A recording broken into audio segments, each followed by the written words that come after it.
এখন আপনাদের সামনে আসছেন ডক্টর জাকির নায়েক। আপনারা সবাই তাকে চেনেন। আর আজকে তার লেকচারের টপিক হলো পিস ভিশন অফ ইসলাম। আসছেন doctor Zakir Naik.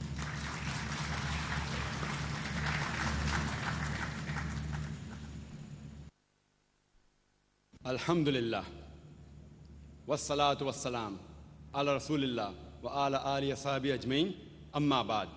A'udhu billahi minash shaitanir rajim, bismillahir rahmanir rahim. Wa qul ja'al haqq wa zaqal batil, innal batila kana zahuqa. Inna ad-dina indallahi al-islam. Rabbi shrah li sadri, wa yassir li amri, wahlul 'uqdatam min lisani yafqahu qawli. প্রিয় ভাই ইয়াসির ফাজাগা, ভাই জাকির আহমেদ, ভাই Jeffrey, শ্রদ্ধেয় গুরুজনেরা এবং আমার প্রিয় ভাই বোনেরা, আপনাদের স্বাগত জানাই ইসলামিক সম্ভাষণে। আসসালামু আলাইকুম ওয়া রাহমাতুল্লাহি ওয়া বারাকাতুহু। আল্লাহ সুবহানাহু ওয়া তাআলার দয়া, শান্তি এবং রহমত আপনাদের সকলের উপরে বর্ষিত হোক। আমাদের আজকের এই অনুষ্ঠানে এটাই প্রথম লেকচার, আর আজকের এই লেকচারের টপিক পিস ভিশন অফ ইসলাম।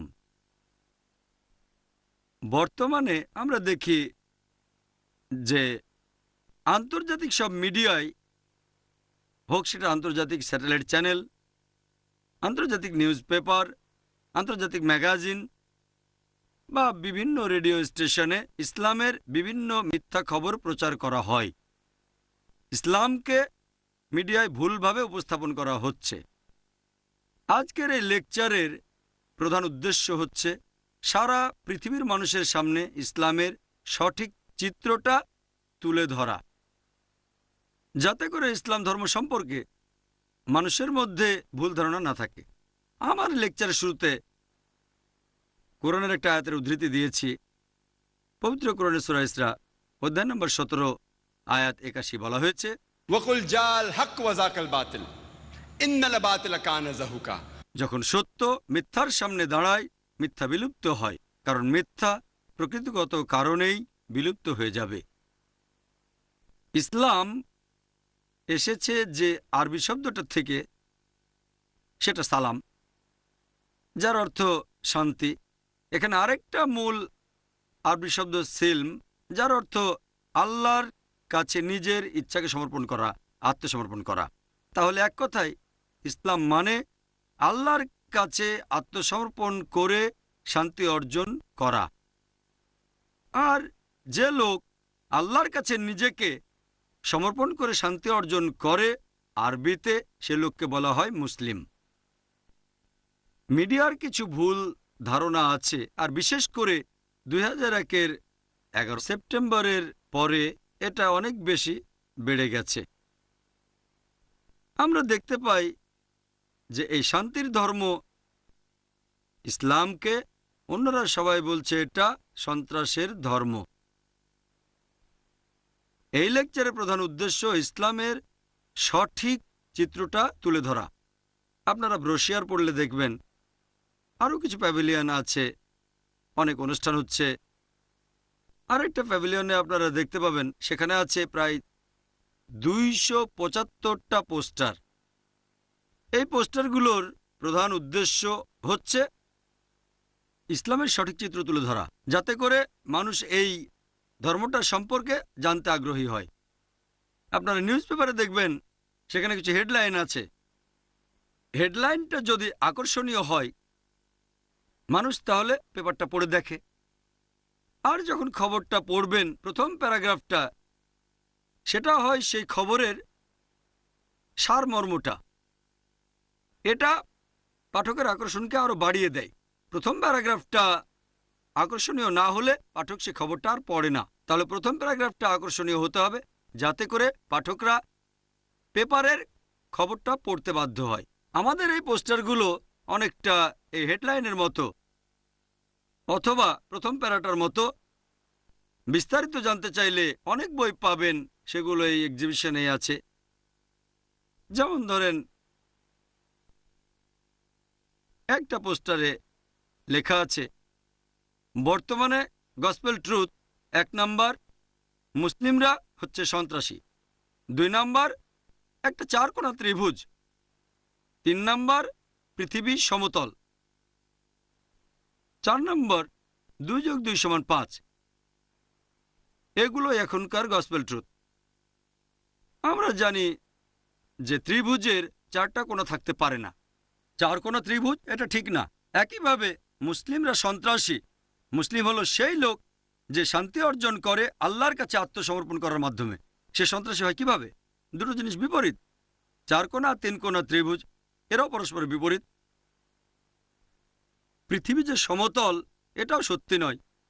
2 যোগ 2 সমান 5 এ কথাটাও ভুল। এই পোস্টারগুলো হচ্ছে হেডলাইন, যাতে করে আপনারা ইসলাম সম্পর্কে আরো জানতে পারেন। যেমন আপনারা দেখবেন এই পোস্টারগুলোর বেশ কয়েকটাতে বিষয় হলো ইসলাম ধর্মে নারী, ইসলামে নারীর অধিকার।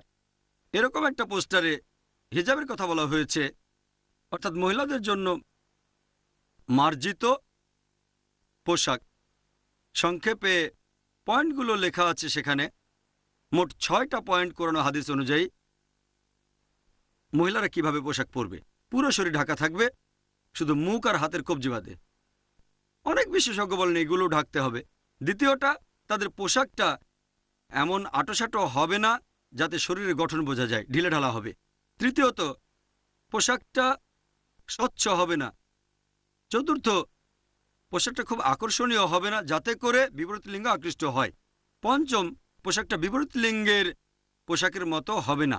আর ষষ্ঠ, সেই পোশাকে অবিশ্বাসীদের কোনো চিহ্ন থাকবে না।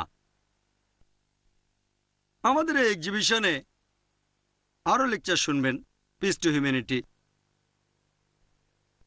আন্তর্জাতিক খ্যাতিসম্পন্ন বক্তারা আসবেন, স্থানীয় বক্তারাও আছেন, তারা দেবেন বিভিন্ন লেকচার। এখন এটা কিভাবে বোঝাবেন যে ভদ্রতা, হিজাব এগুলো আসলে মেয়েদের জন্য ভালো? আমি একটা উদাহরণ দিচ্ছি। ধরেন 2 জন যমজ বোন, তারা দুজনেই খুবই সুন্দরী, একই রকম সুন্দরী। এদের মধ্যে একজন ইসলামিক হিজাব পরে আছে, পুরো শরীর ঢাকা, শুধু মুখ আর কবজি পর্যন্ত হাত বাইরে। আর অন্য বোনটা সে পরেছে একটা পশ্চিমা পোশাক, মিনিস্কার্ট আর শর্টস। ধরেন সেই 2 বোন একসাথে চেন্নাইয়ের রাস্তা দিয়ে হেঁটে যাচ্ছে। সামনে একটা মাস্তান ছেলে দাঁড়িয়ে আছে বখাটেপনা করার জন্য, মেয়েদের উত্ত্যক্ত করার জন্য। আপনাদের প্রশ্ন করি, সে কোন বোনটাকে উত্ত্যক্ত করবে? সেই মেয়েটাকে উত্ত্যক্ত করবে যে হিজাব পরে আছে, নাকি তাকে উত্ত্যক্ত করবে যে মিনিস্কার্ট পরে আছে? আপনারাও জানেন মাস্তানটা উত্ত্যক্ত করবে তাকে যে মিনিস্কার্ট পরে আছে। আল্লাহ পবিত্র কোরআনে বলেছেন, সূরা আহজাব অধ্যায় নম্বর 33 আয়াত 59 বলা হয়েছে, হে নবী, তোমার স্ত্রীগণকে, কন্যাদেরকে আর মুমিন নারীদের বলো, যখন তারা বাইরে যাবে তারা যেন চাদর পরে, এতে করে তাদের চেনা সহজ হবে, ফলে তাদেরকে উত্ত্যক্ত করা হবে না। এমন অনেক পোস্টার আছে, সব মিলিয়ে 275টা। এগুলো হচ্ছে হেডলাইন। অনেকগুলো পোস্টারে কোরআনের আয়াত লেখা আছে। ইংরেজি অনুবাদের পাশাপাশি এখানে আঞ্চলিক ভাষার অনুবাদও আপনারা পাবেন। কিছু মডেলও আছে, 25টার মতো মডেল। এখানেও আপনারা ইসলামের সঠিক চিত্রটা দেখবেন। যেমন ধরেন একটা মডেল পবিত্র কোরআনের, এর নিচে আছে কোরআনের একটা আয়াত, পবিত্র কোরআনের সূরা বাকরা অধ্যায় 2 আয়াত 208 বলা হয়েছে, ইয়া আইয়ুহাল্লাযীনা আমানু উদখুলু ফিস-সিলমি কাফা। হে মুমিনগণ, তোমরা সর্বাত্মকভাবে ইসলামে প্রবেশ করো। ইসলামে প্রবেশ করলে আন্তরিকভাবে করবেন, আংশিকভাবে করবেন না। কোরআনে এরকম অনেক নির্দেশ আছে। যদি কেউ এই নির্দেশের কয়েকটা মেনে চলে সেটা ঠিক হবে না। মডেলটাতে আছে কোরআনের সাথে অনেকগুলো ফিতা লাগানো আর একটা রশি দিয়ে সেই ফিতাগুলো জোড়া দেয়া। আল্লাহ পবিত্র কোরআনে বলেছেন সূরা আল ইমরান অধ্যায় নম্বর 3 আয়াত 103, ওয়াতাসিমু বিহাবলিল্লাহি জামিআ ওয়া লা তাফাররাকু। তোমরা আল্লাহর রজ্জু শক্ত করে ধরো, পরস্পর বিচ্ছিন্ন হও না। আমাদের সবাইকে আল্লাহর রশি শক্ত করে ধরতে হবে, ইসলামে প্রবেশ করতে হবে সর্বাত্মকভাবে।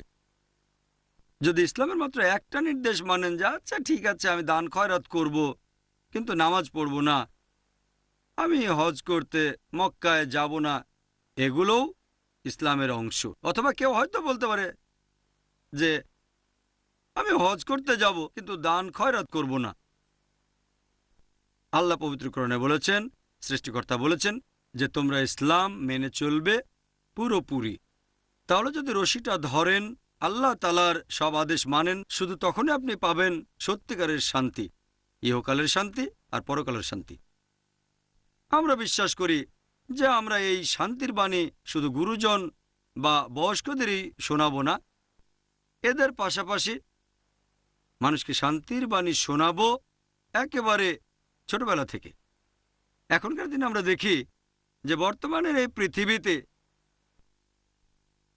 ছেলে মেয়েদের শেখানো হচ্ছে অনেক ভুল জিনিস। ছেলে মেয়েদের দায়িত্ব আমরাই নেব। এইসব বাবা মায়ের দায়িত্ব সন্তানের জন্য উপযোগী পরিবেশ সৃষ্টি করা। বর্তমানে আমরা দেখি যে স্যাটেলাইট চ্যানেলগুলো, যেখানে শিশুদের অনেক অনুষ্ঠান হয়, ভিডিও ক্যাসেট আছে, বাচ্চাদের জন্য সিনেমা, কার্টুন আছে, এই অনুষ্ঠানগুলো তাদের কাছে শান্তির বাণী পৌঁছে দিতে পারে না। বেশিরভাগ অনুষ্ঠানে ভায়োলেন্সের কথা বলে। আর সেজন্যই অনেক মনোবিজ্ঞানী আমেরিকাতে আর ইউরোপিয়ান দেশে তারা বলেন শিশুদের সবচেয়ে বেশি ক্ষতি করে এই স্যাটেলাইট চ্যানেলের অনুষ্ঠানগুলো। এমন অনেক খবরই পড়বেন যে ক্লাস 3-র একটা ছেলে যে এই সিনেমাগুলো দেখেছে, একদিন স্কুলে তার বন্ধুর সাথে বেশ কথা কাটাকাটি হলো, সে তার বাবার পিস্তল নিয়ে তার বন্ধুকে গুলি করে দিল। সে যা দেখেছে সেই জিনিসগুলোই তার মনে একেবারে গেঁথে আছে।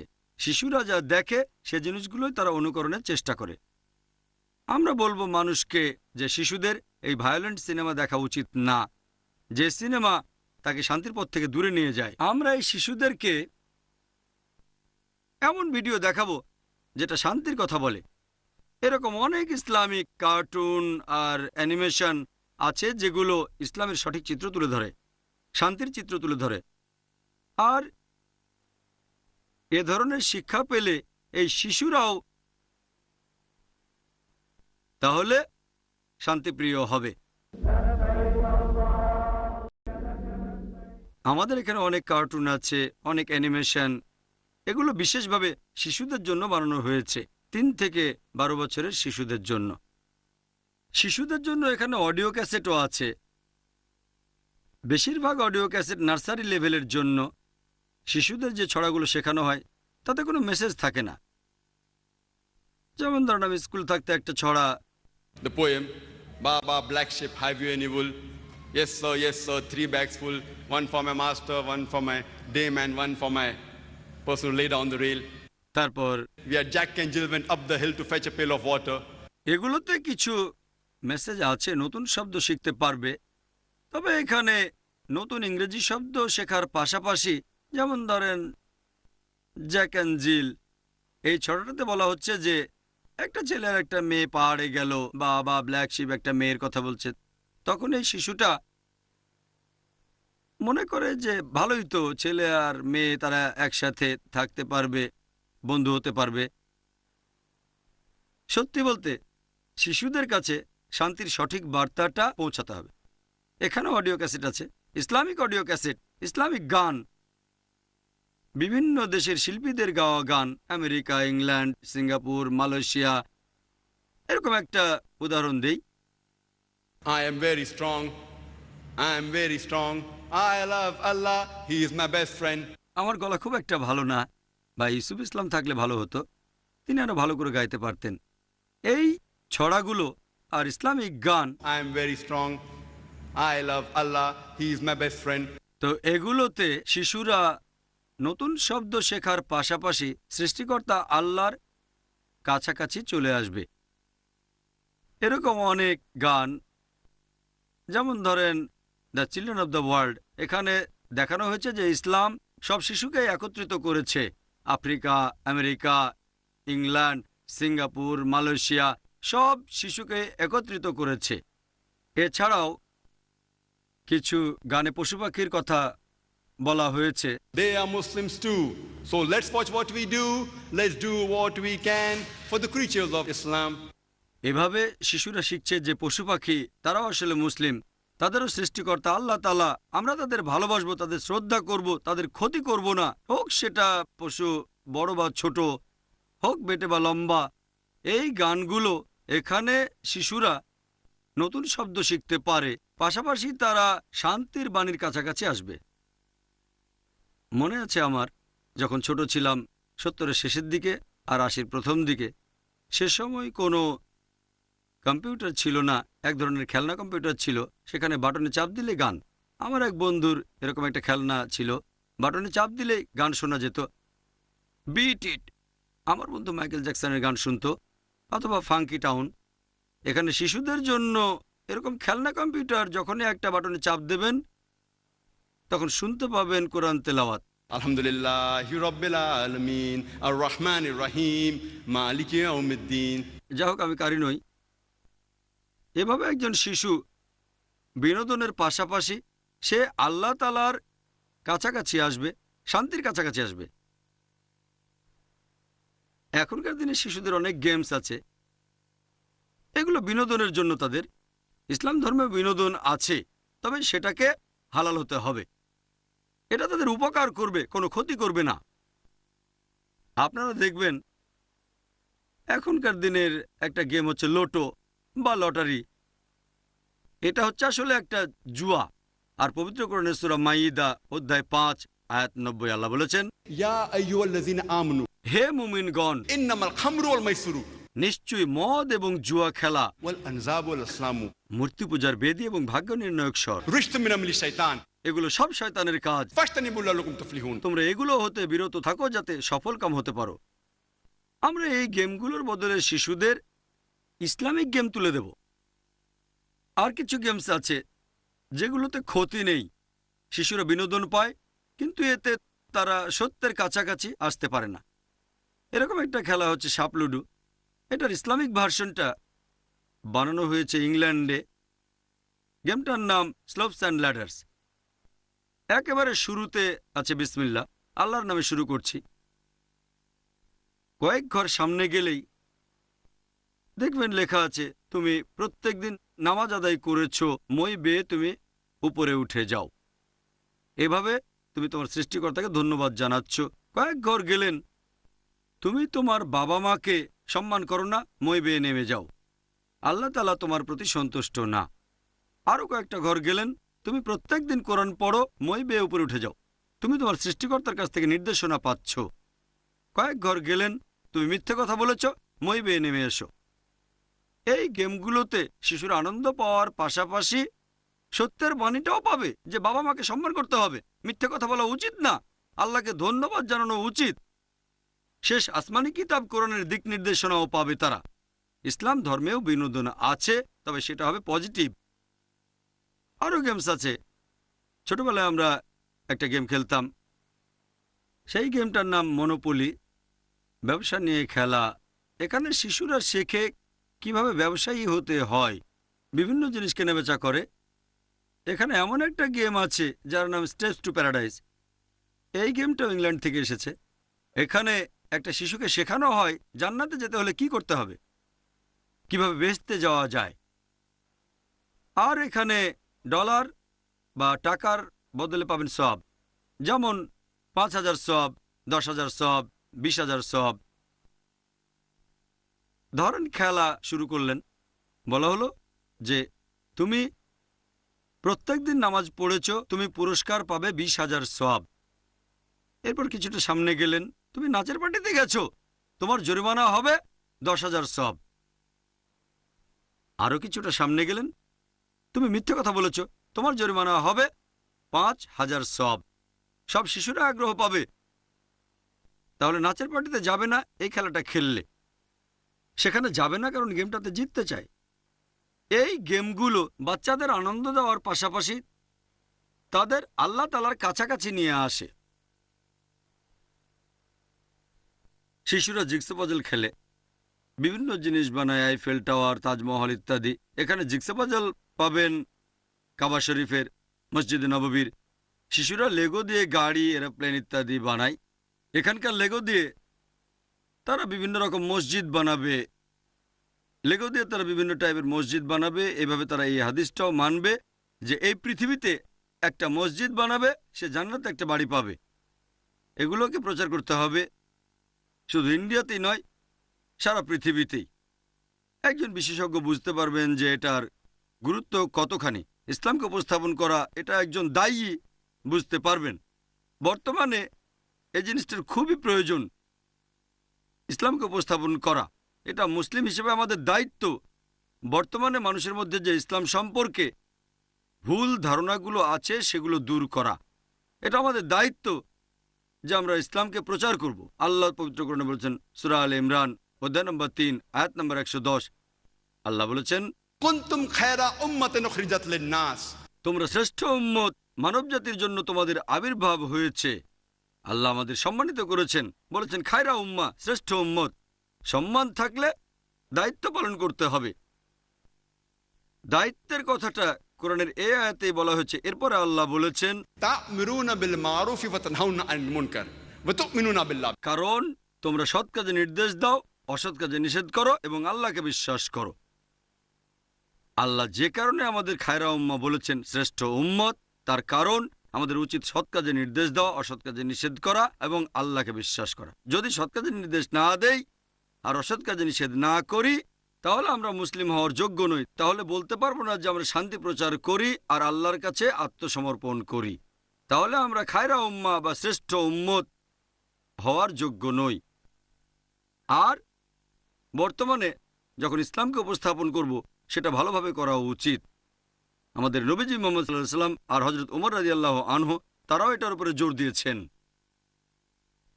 ইসলামকে প্রচার করব সুন্দরভাবে। এখনকার দিনে ইসলাম আর মুসলিমদের মিডিয়ায় ভুলভাবে উপস্থাপন করা হয়। তার কারণ আমরা মিডিয়ায় ঠিকভাবে উপস্থাপন করতে পারি না। আমাদের নিজস্ব কোনো আন্তর্জাতিক নিউজ পেপার নেই যেটা ইসলামকে সঠিকভাবে উপস্থাপন করতে পারে। ইসলাম এবং মুসলিম আর এর মূল শব্দ, এই শব্দগুলো পবিত্র কোরআনে সব মিলিয়ে 96 বার বলা হয়েছে। আর আরবি শব্দ সালাম পবিত্র কোরআনে উল্লেখ করা হয়েছে সব মিলিয়ে 42 বার। ইসলাম এবং মুসলিম আর এর মূল শব্দ আছে 96 বার, আর সালাম শব্দটা আছে 42 বার। আল্লাহ পবিত্র কোরআনে বলেছেন, সূরা আনাম অধ্যায় নম্বর 6 আয়াত নম্বর 54, আল্লাহ বলেছেন, ওয়া ইযা জাআকাল্লাযিনা ইউমিনুনা বিআয়াতিনা ফাকুল সালামুন আলাইকুম। যারা আমার আয়াতে ঈমান আনে তারা তোমার কাছে আসলে তাদের বলো আসসালামু আলাইকুম, আপনার উপর শান্তি বর্ষিত হোক। আল্লাহ বলেছেন, যারা আমার আয়াতে ঈমান আনে তারা তোমার কাছে আসলে তাদের বলতে হবে আপনার উপর শান্তি বর্ষিত হোক। আল্লাহ পবিত্র কোরআনে বলেছেন, সূরা নিসা অধ্যায় নম্বর 4 আয়াত নম্বর 86, আল্লাহ বলেছেন, ওয়া ইযা হুয়িতুম বিতায়াতিন ফাহিয়ু বিআসানা মিনহা আও রুদ্দুহা ইন্নাল্লাহা কানা কুল্লি শাইইন আলিমা। যার মানে তোমাদেরকে যখন কেউ অভিবাদন জানাবে উত্তর দাও আরো সৌজন্যের সাথে অথবা অনুরূপভাবে, নিশ্চয়ই আল্লাহ সকল বিষয়ে হিসাব গ্রহণকারী।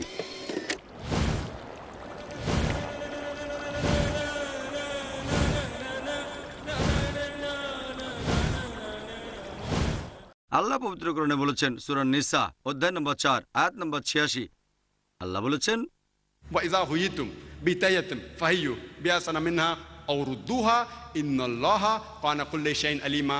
যার মানে তোমাদেরকে যখন কেউ অভিবাদন জানাবে উত্তর দাও আরো সৌজন্যের সাথে অথবা অনুরূপভাবে, নিশ্চয়ই আল্লাহ সকল বিষয়ে হিসাব গ্রহণকারী। যেমন ধরেন, কেউ আপনাকে বলল আসসালামু আলাইকুম, আপনার উপর শান্তি বর্ষিত হোক, আপনি আরো সৌজন্যের সাথে উত্তর দেবেন ওয়ালাইকুম আসসালাম রহমতুল্লাহ। যদি কেউ বলে আসসালামু আলাইকুম রহমতুল্লাহ, আপনি আরো সৌজন্যের সাথে উত্তর দেবেন ওয়ালাইকুম আসসালাম রহমতুল্লাহ বারাকাতুহু। যদি কেউ বলে আসসালামু আলাইকুম রহমতুল্লাহ বারাকাতুহু, তার চেয়ে বেশি না পারলে অন্তত সমান সৌজন্য দেখেন ওয়ালাইকুম আসসালাম রহমতুল্লাহ বারাকাতুহু। আল্লাহর দয়া, শান্তি এবং রহমত আপনার উপরে বর্ষিত হোক। আবার ধরেন, কেউ আপনাকে বলল আসসালামু আলাইকুম, আপনি উত্তর দিলেন ওয়ালাইকুম আসসালাম। উত্তরটা একই রকম, কিন্তু এখানে আন্তরিকতা অনেক বেশি, সেটা হলেও ভালো। আল্লাহ বলেছেন তার চেয়ে বেশি অথবা একই রকম সৌজন্য দেখাও। আল্লাহ তাআলার নবী রাসূলগণ তারা সবাই এভাবে অভিবাদন জানিয়েছেন। যীশু খ্রিস্ট এই কথা বলেছেন, এটা আছে গসপেল অফ লুক অধ্যায় নম্বর 24 অনুচ্ছেদ 36। যখন যীশু তার শিষ্যদের কাছে গেলেন তাদের উদ্দেশ্যে বলেছিলেন সালাম আলাইকুম, হিব্রুতে সালাম আলাইকুম, আরবি করলে আসসালামু আলাইকুম, বাংলায় বললে তোমাদের উপর শান্তি বর্ষিত হোক। এটাই আমাদের কনফারেন্সের মূল বিষয়, সালাম, শান্তি। এটাই হচ্ছে সেরা অভিবাদন। তবে দুর্ভাগ্যজনকভাবে বর্তমানে আমাদের সমাজে অন্যান্য অভিবাদন প্রচলিত আছে। সবচেয়ে কমন অভিবাদন সেটা গুড মর্নিং বা গুড ইভিনিং। চিন্তা করেন, যদি কোনো দুঃখজনক ঘটনা ঘটে, ধরেন কারো বাবা মারা গেল, তাকে বললেন গুড মর্নিং। এই মর্নিংটা গুড হয় কিভাবে? লোকটার বাবা মারা গেছে, তাকে বলছেন গুড মর্নিং। আর স্কুলে এটা খুবই কমন ব্যাপার। যখন টিচার ক্লাসে ঢোকেন সব স্টুডেন্ট বলে গুড মর্নিং স্যার। টিচারও উত্তরে বলেন গুড মর্নিং টু ইউ। হয়তো টিচার সকালে তার স্ত্রীর সাথে খুব ঝগড়া করেছেন, হয়তো মনে মনে বলছেন এমন সকাল যেন আর জীবনে কখনো না আসে, তারপরে গুড মর্নিং বলতে বাধ্য হচ্ছেন। সবচেয়ে সুন্দর বা সার্বজনীন অভিবাদন আসসালামু আলাইকুম, আপনার উপর শান্তি বর্ষিত হোক। সে হোক তার বাবা আজ মারা গেছে, অথবা সে কারোর সাথে ঝগড়া করেছে, হোক সেদিন খুব ঝড় বৃষ্টি হয়েছে, বা সেদিন তার মনটা ভালো অথবা খারাপ, সবচেয়ে সেরা অভিবাদন হচ্ছে আসসালামু আলাইকুম, শান্তি বর্ষিত হোক। আল্লাহ পবিত্র কোরআনে বলেছেন সূরা ফুরকান অধ্যায় নম্বর 25 আয়াত নম্বর 63 যে আল্লাহ তাআলার বান্দা তারাই যারা নম্রভাবে চলাফেরা করে, আর যখন অজ্ঞ ব্যক্তিরা সম্বোধন করে তারা বলে কালু সালামা, শান্তি বর্ষিত হোক। আল্লাহ আরো বলেছেন সূরা কাসাস অধ্যায় নম্বর 28 আয়াত নম্বর 55 যারা অসার বাক্য বলে তাদেরকে বলো শান্তি বর্ষিত হোক, আসসালামু আলাইকুম। অর্থাৎ একজন বুদ্ধিমান লোক যদি আবল তাবল কথা বলে, হোক সেটা ইসলামের বিরুদ্ধে, তাকে বলো আসসালামু আলাইকুম অথবা কালু সালামা, তাদের উপর শান্তি বর্ষিত হোক। আর আপনারা দেখবেন কোরআনের বিভিন্ন আয়াতের উদ্ধৃতি দিয়ে লোকজন ইসলামকে আক্রমণ করেছে যে ইসলাম সন্ত্রাসের কথা বলে। আর যে আয়াতটার কথা বলেছে অনেকেই, যেমন অরুণ সুরি, সেটা হচ্ছে সূরা তাওবা অধ্যায় নম্বর 9 আয়াত 5। বলা হয়েছে যখনই তুমি দেখবে কোনো কাফিরকে ব্র্যাকেটে অমুসলিম, তাদের মেরে ফেলো। এটার উত্তর আমিও আগেও দিয়েছি। গতবার চেন্নাইতে এসে টপিক ছিল টেররিজম এন্ড জিহাদ। এখানে বলছি না যে যখন তোমরা যুদ্ধক্ষেত্রে থাকবে শত্রুরা আসলে ভয় পেও না, যুদ্ধ করো। ব্যাখ্যাটা সেখানে আছে। আমি এই প্রসঙ্গটা নিয়ে আগে অনেকবার বলেছি, তবে এখানে আপনারা দেখবেন ঠিক তার পরের আয়াতেই, যেটা সূরা তাওবা অধ্যায় নম্বর 9 আয়াত 6, এটার কথা তারা বলে না যে যদি শত্রুরা আশ্রয় প্রার্থনা করে, যদি তারা শান্তি চায়, শুধু শান্তি নয় তাদের নিরাপদ স্থানে পৌঁছে দাও। তাহলে যদি এই আয়াতগুলো দেখেন, প্রায় সবগুলোই যেগুলো বলছে যে শত্রুকে মেরে ফেলো, এখানে কোরআন যুদ্ধের কথা বলছে শান্তি স্থাপনের জন্য। এছাড়া তারা সূরা আনফালের উদ্ধৃতি দেয় অধ্যায় 8 আয়াত 60 যে তোমাদের শত্রুদের সন্ত্রস্ত করে রাখবে। এটাও প্রসঙ্গ ছাড়া উদ্ধৃতি। যখন যুদ্ধক্ষেত্রে শত্রুরা আক্রমণ করবে, তোমাদের মারতে আসবে, তখন ভয় পেও না, তোমরা যুদ্ধ করো। যে কোনো আর্মি জেনারেল যুদ্ধের সময় তার সৈন্যদের বলবেন ভয় পেও না, যুদ্ধ করো। এটাই তো স্বাভাবিক। তাহলে কোরআনের কথা বললে সমস্যা কোথায়? কথাটা এখানেই শেষ হয়ে যায়নি। পরের আয়াতে সূরা আনফাল অধ্যায় 8 আয়াত 61 বলছে যদি শত্রুরা শান্তি চায়, যদি তারা সন্ধি করতে চায়, তাদের সাথে সন্ধি করো। ইসলাম আসলে শান্তির ধর্ম। পবিত্র কোরআনের আয়াতগুলো যেখানে শেষ উপায় হিসেবে যুদ্ধের কথা বলা হয়েছে, এই যুদ্ধটা আসলে শান্তি প্রতিষ্ঠার জন্য। প্রত্যেক দেশেই পুলিশ বাহিনী আছে। এই পুলিশ বাহিনী মাঝে মধ্যে শক্তি প্রয়োগ করে থাকে অপরাধীকে গ্রেপ্তার করার জন্য। শক্তি প্রয়োগ করে সমাজবিরোধী জিনিসের বিরুদ্ধে, যাতে করে শান্তি বজায় থাকে আর যারা সেই দেশের নাগরিক তারা যেন নির্ভয় থাকতে পারে। পুলিশ মাঝে মধ্যে শক্তি প্রয়োগ করে যাতে করে সে দেশে শান্তি বজায় থাকে। একইভাবে ইসলাম আর কোরআন বলছে যে শক্তি প্রয়োগ করা যাবে শেষ উপায় হিসেবে শুধুমাত্র শান্তি প্রতিষ্ঠার জন্য। যদি এই আয়াতগুলোর উদ্ধৃতি দিয়ে লোকজন বলে ইসলাম সন্ত্রাসের কথা বলে, তারা এটা বুঝতে পারে না যে এরকম সন্ত্রাসের কথা বাইবেলেও বলা আছে, ওল্ড টেস্টামেন্টে আছে, book of Exodus, book of numbers. যীশু খ্রিস্ট এই কথা বলেছেন, তিনিও সন্ত্রাসের কথা বলেছেন। গসপেল অফ লুক অধ্যায় নম্বর 19, গসপেল অফ লুক অধ্যায় নম্বর 22, যীশু তার শিষ্যদের বলেছিলেন তরবারি নিয়ে যুদ্ধ করতে যাও। মহাভারতেও সন্ত্রাসের কথা বলা হয়েছে। এখানে যুদ্ধটা হচ্ছে হকের সাথে বাতিলের, সত্যের সাথে মিথ্যার। ভগবদ গীতা, শ্রীকৃষ্ণ তিনি অর্জুনকে উপদেশ দিয়েছিলেন যে তুমি যুদ্ধ করছো না কেন, তুমি কি নপুংসক? শ্রীকৃষ্ণ অর্জুনকে বলছেন যদি যুদ্ধ না করো তুমি স্বর্গে যেতে পারবে না। এই সন্ত্রাস হচ্ছে শান্তিকে প্রতিষ্ঠা করার জন্য। এমন কথা পৃথিবীর বেশিরভাগ প্রধান ধর্মগ্রন্থেই আছে। সন্ত্রাস হচ্ছে দুই প্রকার, একটা হচ্ছে পৃথিবীতে শান্তি প্রতিষ্ঠা করার জন্য, অন্যটা হচ্ছে নিরীহ মানুষকে সন্ত্রস্ত করা, যেটা মুসলিম হিসেবে আমাদের করা উচিত না। ডক্টর অ্যাডাম পিয়ারসন বলেছিলেন লোকজন ভয় পায় যে একদিন পারমাণবিক অস্ত্রগুলো হয়তো আরবদের হাতে চলে আসবে। তারা এটা বুঝতে পারে না যে ইসলামিক বোম অনেক আগেই পৃথিবীতে পড়েছে। এটা পড়েছে সেই দিন যেদিন নবীজি সাল্লাল্লাহু আলাইহি সাল্লাম জন্মেছিলেন। এই ইসলাম ধর্ম পৃথিবীর মানব জাতির সব সমস্যার সমাধান দেয়।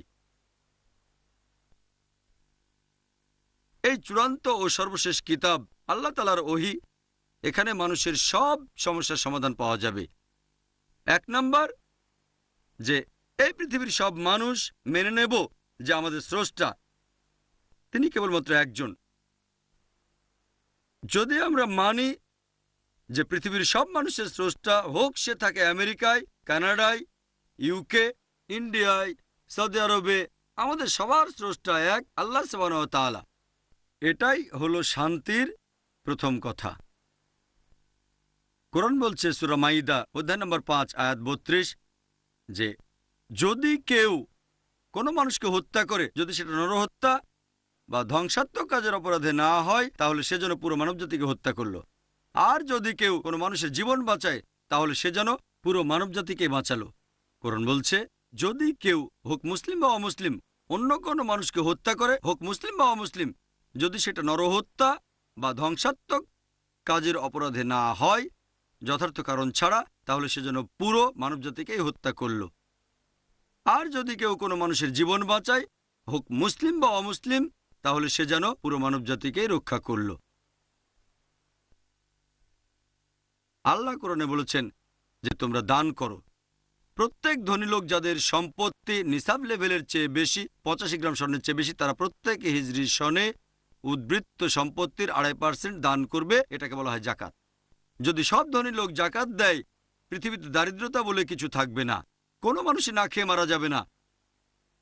কোরআন বলছে চুরি করো না, কোরআন বলছে প্রতিবেশীকে ভালোবাসো, তাদের খাবার দাও।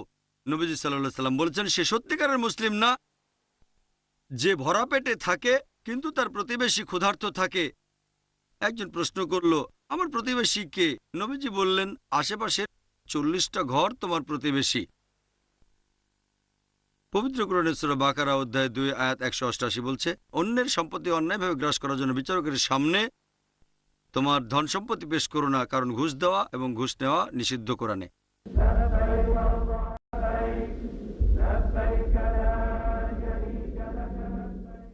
আল্লাহ পবিত্র কোরআনে বলেছেন সূরা ইসরা অধ্যায় 17 আয়াত 26 ও 27 বলা হয়েছে তোমরা কখনো অপব্যয় করো না। অপব্যয় করো না, কারণ যারা অপব্যয় করে তারা হচ্ছে শয়তানের ভাই। আল্লাহ পবিত্র কোরআনে বলেছেন, যেটা কারি তেলাওয়াত করেছেন সূরা হুজুরাত অধ্যায় নম্বর 49 আয়াত 11 ও 12, যে তোমরা উপহাস করো না, একজন আরেকজনকে মন্দ নামে ডেকো না, একে অন্যকে দোষারোপ করো না, সন্দেহ করো না, কারণ অনেক ক্ষেত্রেই সন্দেহ করা হচ্ছে পাপ। এরপর আরো বলা হয়েছে, কারি তেলাওয়াত করেছেন সূরা হুজুরাত অধ্যায় নম্বর 49 আয়াত 13, আল্লাহ বলেছেন, يا أيها الناس إنا خلقناكم من ذكر وأنثى وجعلناكم شعوبا وقبائل لتعارفوا إن أكرمكم عند الله أتقاكم إن الله عليم خبير। যার মানে, হে মানুষ জাতি, আমি তোমাদের সৃষ্টি করেছি এক জোড়া পুরুষ ও নারী হতে, পরে তোমাদের বিভক্ত করেছি বিভিন্ন জাতি ও গোত্রে, যাতে তোমরা একে অন্যের সাথে পরিচিত হতে পারো, এজন্য না যে একে অন্যকে ঘৃণা করবে। আর আল্লাহর কাছে সেই ব্যক্তি সবচেয়ে মর্যাদা সম্পন্ন যে ব্যক্তির রয়েছে তাকওয়া। আল্লাহর কাছে মানুষের বিচার করার যে মানদণ্ডটা, সেটা সম্পদ না, লিঙ্গ না, গায়ের রং না, গোত্র বা জাতি নয়, সেটা হচ্ছে তাকওয়া। তার মানে আল্লাহকে মেনে চলা, ন্যায়পরায়ণতা আর ধার্মিকতা। একমাত্র যে উপায়ে আমরা সবাই একত্রিত হতে পারি সেটা হচ্ছে আমাদের পূর্বপুরুষ এক, আর আমাদের স্রষ্টা আল্লাহ সুবহানাহু ওয়া তাআলা, মহান ঈশ্বর, কেবলমাত্র একজন। ইসলাম হচ্ছে শান্তির ধর্ম, মানুষের জন্য শান্তি। ইসলাম শুধু শান্তির কথা বলেই না, আমাদেরকে দেখিয়ে দেয় কিভাবে এই শান্তি আর ভ্রাতৃত্ব অর্জন করতে হবে। ইসলাম ধর্মের একটা স্তম্ভ হচ্ছে সালাহ। আমি বলবো সালাহ হচ্ছে ন্যায়নিষ্ঠতার প্রোগ্রামিং। এটা সবচেয়ে সেরা উপায়। আর ডাক্তাররাও এই কথা বলবেন যে সুন্দর স্বাস্থ্যের জন্য কমপক্ষে 3 বার খেতে হবে। একইভাবে আত্মার শান্তির জন্য দিনে কমপক্ষে 5 বার নামাজ পড়বেন। আর নবীজি সাল্লাল্লাহু আলাইহি সাল্লাম বলেছেন, এটা আছে সহিহ বুখারীতে, খণ্ড নম্বর 1, বুক অব আজান, অধ্যায় নম্বর 75, হাদিস নম্বর 692। নবীজি বলেছেন, নামাজ পড়ার আগে সোজা লাইনে দাঁড়াও, কাঁধে কাঁধ মিলিয়ে, গোড়ালিতে গোড়ালি। এরপরে এটা আছে সুনান আবু দাউদ, 1 নম্বর খণ্ড, বুক অব সালাহ, অধ্যায় নম্বর 245, হাদিস নম্বর 666। আমাদের নবীজি মুহাম্মদ সাল্লাল্লাহু আলাইহি ওয়াসাল্লাম বলেছেন, নামাজ পড়ার আগে লাইন সোজা করো, কাঁধে কাঁধ দিয়ে দাঁড়াও, গোড়ালিতে গোড়ালি, মধ্যে কোনো ফাঁক রেখো না শয়তানের জন্য। ফাঁকগুলো বন্ধ করো যাতে শয়তান না আসে।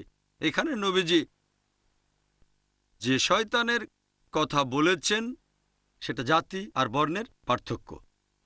তাই আমরা যখন নামাজ পড়ি, কাঁধে কাঁধ মিলিয়ে দাঁড়াই, হোক আমার পাশের লোকটা ধনী বা গরিব, কালো বা সাদা, হলুদ বা বাদামি, রাজা বা ফকির, যখন নামাজ পড়তে দাঁড়াই, সালাত আদায় করতে আমরা কাঁধে কাঁধ লাগিয়ে দাঁড়াই। এভাবে আমরা প্রতিদিন 5 বার সবাইকে দেখিয়ে দিই কিভাবে সার্বজনীন ভ্রাতৃত্ব আর শান্তি অর্জন করতে হবে।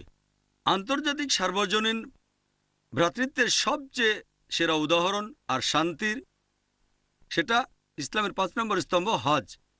এটা আবশ্যিক যে প্রত্যেক প্রাপ্তবয়স্ক মুসলিম যাদের হজ করার সামর্থ্য আছে, তারা জীবনে অন্তত একবার পবিত্র শহর মক্কায় হজ করার মাসে গিয়ে হজ পালন করে আসবে। পৃথিবীর বিভিন্ন জায়গার মানুষ আসে, America, England, Singapore, Malaysia, India, Pakistan, বিভিন্ন দেশ থেকে আসে। সেখানে পুরুষরা 2 টুকরো সেলাই ছাড়া কাপড় পরে, সাধারণত সাদা। আপনি বুঝতেই পারবেন না যে আপনার পাশে যে লোকটা দাঁড়িয়ে আছে সে রাজা না ফকির, ধনী না গরিব। সার্বজনীন ভ্রাতৃত্বের প্র্যাকটিক্যাল উদাহরণ। আর এই শান্তির যে বাণী, এটা শুধুমাত্র মুসলিমদের জন্য বা আরবদের জন্যই নয়। আল্লাহ বলেছেন, এই কোরআন এটা সর্বশেষ ও চূড়ান্ত আসমানি কিতাব। আর যেহেতু এটা সর্বশেষ ও চূড়ান্ত কিতাব, এটা শুধু মুসলিম বা আরবদের জন্য নাজিল হয়নি। আল্লাহ বলেছেন সূরা ইব্রাহিম, অধ্যায় নম্বর 14, আয়াত নম্বর 1, আলিফ লাম র, এই কিতাব তোমার প্রতি অবতীর্ণ করেছি, নবী সাল্লাল্লাহু আলাইহি ওয়াসাল্লামের প্রতি, যাতে করে তুমি মানব জাতিকে অন্ধকার থেকে আলোতে আনতে পারো। শুধুমাত্র আরব বা মুসলিমদের নয়, পুরো মানব জাতিকে আনবে অন্ধকার থেকে আলোতে। শান্তি, ইসলামের এই বার্তাটা শুধুমাত্র মুসলিম বা আরবদের জন্যই নয়, এই বার্তাটা পুরো মানব জাতির জন্য আর চূড়ান্ত শান্তির জন্য। পবিত্র কোরআনের এই উদ্ধৃতিটা দিয়েই আমার লেকচার শেষ করব। পবিত্র কোরআনে সূরা আল আসর, অধ্যায় নম্বর 103, আয়াত 1 থেকে 3 বলা হয়েছে, ওয়াল আসর ইন্নাল ইনসানা লাফি খুসর ইল্লা আল্লাযিনা আমানু ওয়া আমিলুস সলিহাতি ওয়া তাওয়াসাউ বিল হাক্কি ওয়া তাওয়াসাউ বিস সাবর। অর্থাৎ মহাকালের শপথ, মানুষ সবসময় ক্ষতিগ্রস্ত হয়। আল্লাহ তাআলা বলেছেন যে মানুষ সব সময় ক্ষতিগ্রস্ত হয়, তারা বাদে যারা 4টা শর্ত পূরণ করে। যারা এই 4টা শর্ত পূরণ করবে তারাই জান্নাতে প্রবেশ করবে, বেহেশতে যাবে। আল্লাহ বলেছেন 1 নম্বর হচ্ছে ঈমান, বিশ্বাস। 2 নম্বর আমিলুস সলিহাত, সৎ কাজ করা। 3 নম্বর মানুষকে সত্যের উপদেশ দেয়া, অর্থাৎ দাওয়া দেয়া, মানুষকে সত্যের দাওয়াত দেয়া। 4 নাম্বার, মানুষকে ধৈর্য আর অধ্যবসায়ের উপদেশ দেয়া। লেকচারের শুরুতে কোরআনের একটা আয়াত বলেছিলাম, সূরা ইসরা অধ্যায় নম্বর 17 আয়াত 81 বলা হয়েছে, वकुल जाल हक वजाकल बातिल इन्नल बातिल कान ज़हूका। যখন সত্য মিথ্যার সামনে দাঁড়ায় মিথ্যা বিলুপ্ত হয়, কারণ মিথ্যা তার প্রকৃতিগত কারণে বিলুপ্ত হবে। লেকচার শেষ করার আগে কোরআনের আরেকটা উদ্ধৃতি দেব। সূরা আল ইমরান অধ্যায় 3 আয়াত 19 বলা হয়েছে, इन्न दीना इंदल्लाहिल इस्लाम। একমাত্র যে ধর্মটা আমাদের স্রষ্টা আল্লাহর কাছে গ্রহণযোগ্য সেটা হচ্ছে এই শান্তির ধর্ম, আল্লাহর কাছে নিজের ইচ্ছাকে সমর্পণ করা। ওয়া আখিরু দাওয়ানা আলহামদুলিল্লাহি রাব্বিল আলামিন।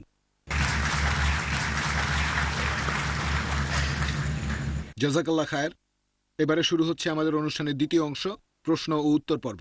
মহিলা প্লিজ, অনেকে অপেক্ষা করছেন। আসসালামু আলাইকুম। আপনি বললেন যে ইসলামে মহিলাদের গুরুত্ব অনেক বেশি, তাহলে তাদের কেন পুরুষদের সাথে মেলামেশা করতে দেওয়া হচ্ছে না? বর্তমানের পৃথিবীতে প্রতিযোগিতা অনেক বেশি, তাহলে মহিলারা পুরুষদের সাথে মেলামেশা না করে কিভাবে বিভিন্ন প্রতিযোগিতামূলক পরীক্ষায় অংশ নেবে? বোন প্রশ্ন করলেন, এখনকার দিনে প্রতিযোগিতা অনেক, পুরুষদের সাথে না মিশে মহিলারা কিভাবে প্রতিযোগিতা করবে। বোন, ইসলাম ধর্ম মহিলাদের অনেক সম্মান দিয়েছে। মুহাম্মদ সাল্লাল্লাহু আলাইহি সাল্লাম এখানে প্রধান ভূমিকা নিয়েছেন। ইসলাম ধর্মে এমন একটা নিয়মও নেই যেটা মহিলাদের অসম্মান করে, তবে সম্মান দেওয়ার নাম করে ইসলাম কখনো মহিলাদের ছোট করে না। যদি আপনি ইতিহাস দেখেন বোন, ব্যাবিলনের ইতিহাস, গ্রিসের ইতিহাস, মিশরীয় সভ্যতার ইতিহাস, মহিলাদের শুধু বিনোদনের কাজে ব্যবহার করা হতো। আর এখন যদি পশ্চিমা সমাজ দেখেন, ওই পশ্চিমারা তারা নাকি মহিলাদের সম্মান দিয়েছে, তারা আসলে মহিলাদের ছোট করেছে, রক্ষিতার পর্যায়ে নামিয়েছে। মহিলারা সেখানে সমাজের প্রজাপতি, তারা আসলে সেখানে সেক্স মার্কেটিয়াদের হাতের পুতুল। বর্তমানে পশ্চিমা সমাজে যে নারী স্বাধীনতার কথা বলা হয়, এটা আসলে স্বাধীনতার ছদ্মবেশে নারীদের শরীরকে অসম্মান করে, অপমান অমর্যাদা করে, আত্মাকে বঞ্চিত করে। বোন, ইসলাম কখনোই মহিলাদের অসম্মান বা অমর্যাদা করে না। তবে আমি এমন কোনো চাকরি অথবা প্রতিযোগিতার কথা জানি না যেখানে মহিলাদেরকে পুরুষের সাথে মিশতে বাধা দেয়া হয় যাতে সে এগুতে না পারে। তবে যে চাকরিতে প্রয়োজন ছাড়াই পুরুষের সাথে মিশতে হবে, সেটা মহিলাদের জন্য না করাই ভালো। আমার জানা মতে ভালো চাকরিগুলোর একটাও মহিলাদেরকে বাধা দেয় না, ভদ্রতা বজায় থাকবে। যদি সেই চাকরি সেটা যদি আপনাকে হিজাব পালনে বাধা দেয়, হিজাব মানে শুধুমাত্র পোশাকের হিজাব না, যেভাবে কথা বলেন, ব্যবহার করেন, যেভাবে চিন্তা করেন, সবকিছু হিজাবের মধ্যে আছে। পোশাকের হিজাবের কথা সেটা নিয়ে আমি আগেই বলেছি, পোশাক হচ্ছে সম্পূর্ণ হিজাবের একটা অংশ। এমন হাদিস আছে যে নবীজির স্ত্রীগণ মুখ ঢেকে রাখতেন, তবে নবীজির সব কাজ আমাদের জন্য ফরজ না, সেটা ছিল নবীজির স্ত্রীগণের জন্য। তারা হলেন উম্মুল মুমিনিন, বিশ্বাসীদের মা, তাদের অবস্থান একেবারে আলাদা, তারা মুখ ঢেকে রাখতেন, তবে সব মহিলাদের জন্য ফরজ না। তবে যদি আপনি দেখেন পোশাকের হিজাব ছাড়া অন্যান্য যে হিজাব, যেমন আপনি কিভাবে কথা বলছেন, কিভাবে ব্যবহার করছেন, এরা সমান অধিকারের কথা বলে। পশ্চিমা বিশ্ব এমনটা বলে। আমি তাদের বলি, আর নারী আর পুরুষ সমান। তাহলে নারী আর পুরুষের মধ্যে একটা বক্সিং ম্যাচের আয়োজন করছেন না কেন? তারা তো সমান। তখন আপনারাও মানবেন তারা সমান না। 100 মিটার দৌড়ের সময় মহিলারা আলাদা দৌড়ায় কেন, পুরুষরা কেন আলাদা দৌড়ায়, কি জন্য? এখানে মহিলারা ছোট হচ্ছে না, হ্যাঁ কি না? তাহলে বুঝতে হবে এই লোকগুলো তাদের মতো করে চিন্তা করে। আল্লাহ সুবহানাহু ওয়া তাআলা নারী পুরুষকে আলাদা করে বানিয়েছেন, শরীরের গঠন আলাদা, প্রাকৃতিকভাবে আলাদা, মানসিকভাবে আলাদা। তাদের প্রকৃতির উপর নির্ভর করে আল্লাহ তাআলা নারী আর পুরুষকে আলাদা নির্দেশ দিয়েছেন। নারী আর পুরুষ মিশতে পারবে না এমন না, তবে প্রয়োজন ছাড়া মেলামেশাটা না করাই ভালো। আর বিশ্বাস করেন বোন, অংশ নিতে পারে। অনেক উদাহরণ আছে, আমার লেকচার শুনবেন, ইসলামে নারীর অধিকার।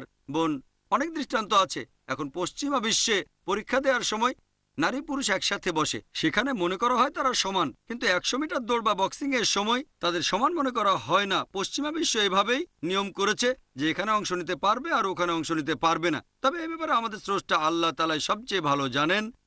প্রয়োজন ছাড়া মেলামেশা, আমি এটাকে বলি খুতুয়াতুশ শয়তান। আল্লাহ কোরআনে বলেছেন, সূরা বাকারা অধ্যায় 2 আয়াত 168, আল্লাহ বলেছেন, या अय्युहल्लज़ीना आमनू, হে মুমিনগণ, শয়তানের দেখানো পথ অনুসরণ করো না।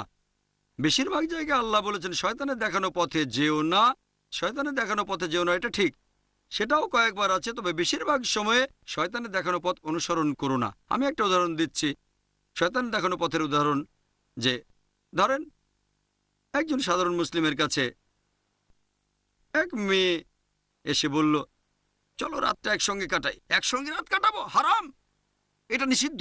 ছেলেটা না বলে দেবে। আবার সেই ছেলেটা একজন সাধারণ মুসলিম, একটা মেয়ে ফোন করলো, ফোনে একটা মেয়ের সাথে কথা বলবো, সমস্যা কোথায়? তারপর সে ফোনে কথা বলল। ফোনে কয়েকদিন কথা বলার পর মেয়েটা বলল ম্যাকডোনাল্ডসে গিয়ে কফি খাই, অথবা কেন্টাকি ফ্রাইড চিকেন মাদ্রাজা আছে কিনা জানি না, অথবা কোনো ফাস্টফুড শপে আমরা যাই। একটা মেয়েকে নিয়ে ফাস্টফুডে যাব, সমস্যা নেই। কয়েকদিন পর মেয়েটা বলবে চলো রেস্টুরেন্টে ডিনার করি, রেস্টুরেন্টে ডিনার করবো, সমস্যা নেই। তারপর বলবে চলো একসাথে রাত কাটাই, রাত কাটাবো, সমস্যা নেই। এগুলো খুতুয়াতুশ শয়তান, এটা কোরআনে বলা নেই। আমি একটা উদাহরণ দিলাম, খুতুয়াতুশ শয়তান। এটাকে একদম প্রথমেই বাধা দেবেন। যখন প্রয়োজন হবে, যখন কোনো পুরুষের সাথে কথা বলার প্রয়োজন হবে, তখন অবশ্যই বলবেন, তবে ভদ্রতা বজায় রাখবেন। ধরেন কোনো মহিলা অসুস্থ হয়ে পড়লেন, তিনি একজন পুরুষ ডাক্তারের কাছে যেতে পারেন, এমন না যে পুরুষ ডাক্তারের সাথে কথা বলবেন না, প্রয়োজন হলে বলবেন, তবে ভদ্রতা বজায় রেখে কথা বলবেন। অপ্রয়োজনীয় কথা কলেজগুলোতে যেটা হয়ে থাকে, কলেজে ছেলে মেয়েরা গল্প করে, শুধু পশ্চিমা বিশ্বেই নয়, আর দেখবেন পরিসংখ্যান অনুযায়ী আমেরিকাতে 90% মেয়ে স্কুল থেকে বের হওয়ার আগেই তাদের কুমারিত্ব হারায়। এটা কি জানেন? ইংল্যান্ডে একই অবস্থা। এমনকি বোম্বেতেও, আমি তো ভয় পেয়েছি। বোম্বেতে 50% মেয়ে স্কুল থেকে বের হওয়ার আগে কুমারিত্ব হারায়, আমি ভয় পেয়ে গেছি। কেন? এখন বয়ফ্রেন্ড গার্লফ্রেন্ড খুবই কমন, বেড়াতে যাচ্ছে, আর আপনার যদি গার্লফ্রেন্ড না থাকে তাহলে বলা হবে যে আপনি অস্বাভাবিক। তাহলে বুঝতে হবে এগুলো খুতুয়াতুশ শয়তান। ইসলাম মহিলাদের উপরে তুলেছে, আর এই লোকগুলো মহিলাদের উপরে তোলার নাম করে আর্ট অ্যান্ড কালচার, সমস্যা নেই, তারা রঙিন পর্দায় মা বোনদের বিক্রি করতে চায়। আমি একবার শুনেছিলাম একটা গাড়ির অ্যাডে, সেখানে বিএমডাব্লিউ গাড়ির অ্যাডে, বিএমডাব্লিউ অ্যাড, গাড়িটা খুবই দামি গাড়ি, এরকম দামি গাড়ি হচ্ছে মার্সিডিজ বেঞ্জ অথবা মার্ক, খুবই বিখ্যাত গাড়ি, কম বয়সীদের পছন্দ বিএমডাব্লিউ। এই গাড়ির একটা অ্যাডে শুনেছিলাম একটা মেয়ে বিকিনি পরে গাড়ির সামনে দাঁড়িয়ে আছে, লেখা আছে এখনই চালানো শুরু করুন। মেয়েটাকে না গাড়িটাকে? তারা কি করছে? তাদের মেয়েদের বিক্রি করছে, তাদের বোনদের বিক্রি করছে। আমরা মুসলিমরা এটা করি না। মহিলাদের উপরে তোলার নাম করে আমরা মেয়েদের বিক্রি করি না, আমাদের বোনদের বিক্রি করি না, তাদের শ্রদ্ধা করি, তাদের ভালোবাসি, তাদের সম্মান করি। এজন্য বলছি বোন, মহিলাদের ইসলাম ছোট করে না, তাদের উপরে তোলে। আশা করি উত্তরটা পেয়েছেন।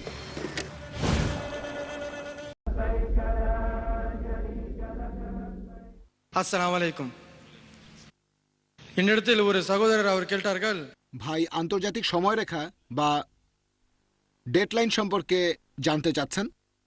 ওনার প্রশ্ন, কেউ যদি এক জায়গায় জুমার নামাজ আদায় করে ডেডলাইনের আরেক পাশে আসেন, সেখানেও যদি জুমার ওয়াক্ত থাকে সেই একই দিনে, তখন সে কি করবে?